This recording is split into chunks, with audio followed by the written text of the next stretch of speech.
Salut les pirates. Alors, on a apparemment reçu des indices concernant les spoilers du chapitre 1048 qui sont justement en train de tourner sur Twitter. Et donc, naturellement, on va en parler ensemble comme d'habitude. Mais avant, mettez un j'aime pour nous soutenir et faire grandir la chaîne. Abonnez-vous pour nous rejoindre et activez la cloche de notification pour ne pas rater nos prochaines vidéos et les spoilers des chapitres. Allez, c'est parti. Alors déjà, il faut comprendre le contexte. C'est la Golden Week au Japon, donc il y a pause pour l'éditeur, mais pas pour Oda. Donc en soi, le chapitre est sûrement déjà écrit, mais pas publié, parce que la Golden Week est une semaine fériée au Japon. Il y aurait donc eu des leaks, et sur Twitter, des indices sous la forme d'images concernant le chapitre ont été postés. Donc, on va d'abord montrer toutes les images, puis on les verra individuellement pour les analyser. Ensuite, on verra comment elles peuvent toutes être reliées, et on fera un déroulé potentiel du chapitre nous-mêmes. Et franchement, ça sent juste la dinguerie si mon intuition est juste. Suivez la vidéo jusqu'à la fin, c'est extrêmement important pour connaître le moment le plus important du chapitre.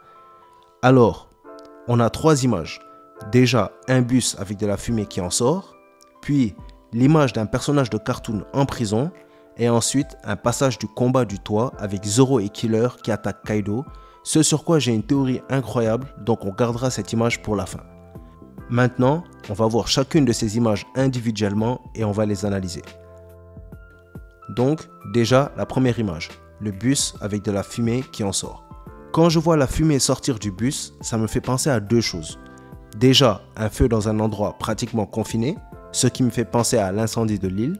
On a vu notamment Jinbei et Raizo utiliser le courant marin pour éteindre le feu de l'île. Alors, la fumée sortant du bus pourrait représenter la fumée dégagée après que l'incendie de l'île soit éteint. Donc potentiellement une résolution de l'incendie. Ensuite, la deuxième option que je trouve plus probable. La fumée pourrait représenter le Gear 5 de Luffy qui se désactive. On a vu que lorsque les Gear 4 de Luffy se terminent, de la fumée se dégage de ce dernier, ça pourrait être pareil pour le Gear 5. Ou alors, ça pourrait représenter la fumée qui est sur son dos en Gear 5, qui pourrait justement s'en aller et donc signifier la désactivation du Gear 5. Dans le dernier chapitre, on a vu Luffy utiliser un point géant pour se préparer à frapper Kaido. Et je pense que le coup touchera Kaido sans pour autant le mettre KO. Oda avait déjà dit qu'il ne voulait pas que Luffy batte Kaido tout simplement parce qu'il a utilisé un coup de poing super puissant. Il voulait une fin originale. Donc, après ce coup, Kaido sera probablement toujours debout, même si évidemment il aura pris des dégâts considérables. Où Luffy pourrait utiliser son coup pour mettre Kaido à la limite du KO et ensuite perdre son Gear 5. Ça, c'était pour la première image. Ensuite, l'image du cartoon en prison. Quand je vois cette image, je pense directement à la prison d'Udon. Luffy est aussi souvent comparé à un personnage de cartoon en ce moment et Luffy s'est aussi retrouvé dans cette prison. Donc, cette image est une référence à la prison d'Udon, selon moi. Mais alors comment ? Eh bien, on sait qu'Onigashima est proche de la capitale, mais pas au-dessus. L'île n'est pas encore arrivée au niveau de la capitale.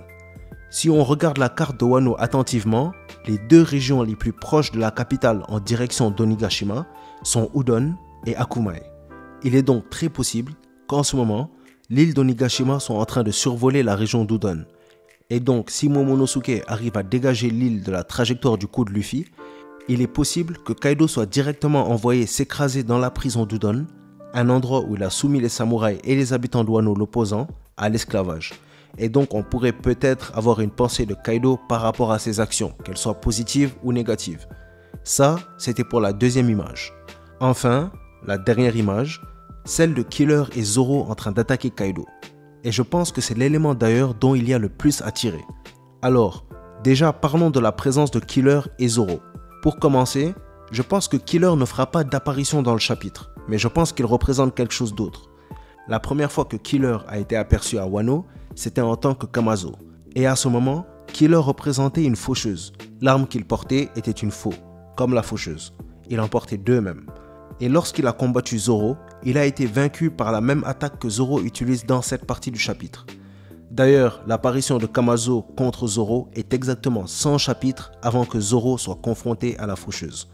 Killer représenterait donc la faucheuse que Zoro affronte en ce moment même et serait un potentiel foreshadowing de sa victoire. Ensuite, si on veut aller plus loin dans la théorie, la plus grande signification de cette image est le lien entre Zoro, Enma et Kaido par le nom de l'attaque de Zoro. L'attaque utilisée est le Rengoku Onigiri. Et voilà où les choses prennent un tournant intéressant. La traduction française du Rengoku Onigiri est le coupeur d'ogres du purgatoire. Les ogres dans One Piece sont les Oni, et on sait que Kaido est un Oni. Deuxièmement, le purgatoire représente une prison, ou dans un sens plus mythologique et religieux, l'enfer. Et lorsqu'on parle d'enfer concernant Zoro, on pense au roi des enfers, mais on pense aussi à Enma. Donc, le titre de l'attaque de Zoro peut être compris comme le coupeur d'Oni des enfers, et ferait donc référence à Zoro, le roi des enfers, qui serait sur le chemin pour découper un Oni en la personne de Kaido, avec Enma, la lame des enfers, donc du purgatoire.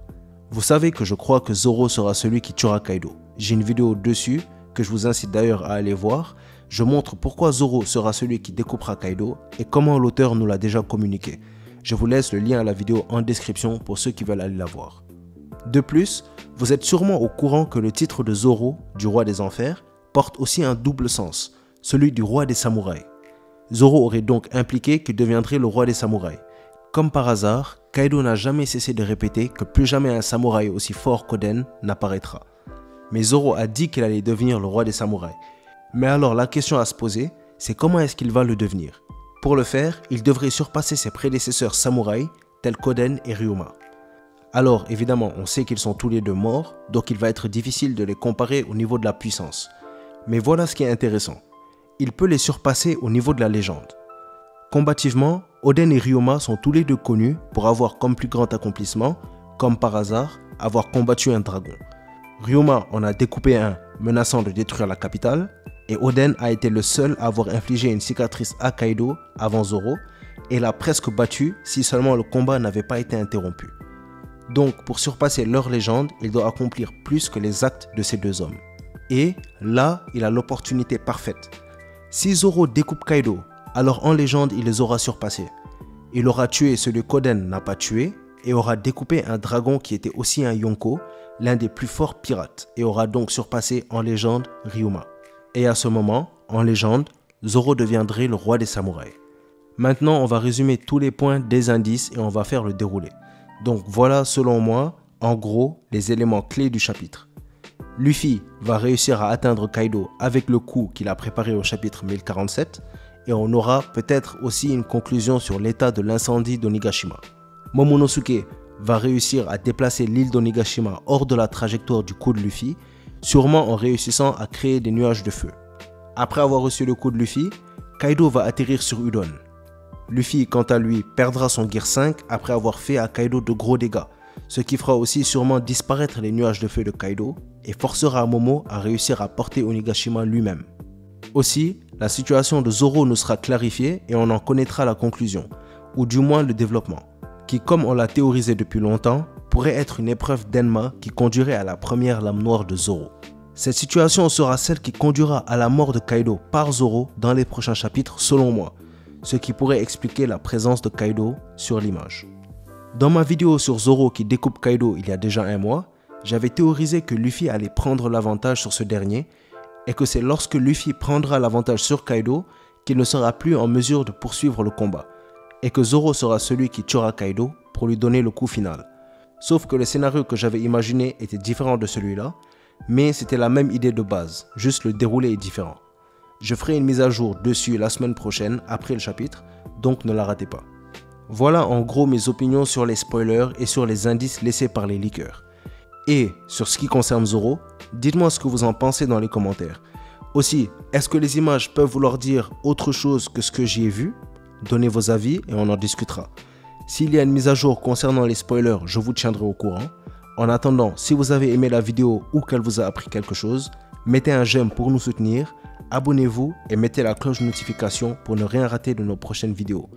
Merci d'avoir suivi, c'était Mangamonde et comme d'habitude, c'était un plaisir de faire cette vidéo pour vous.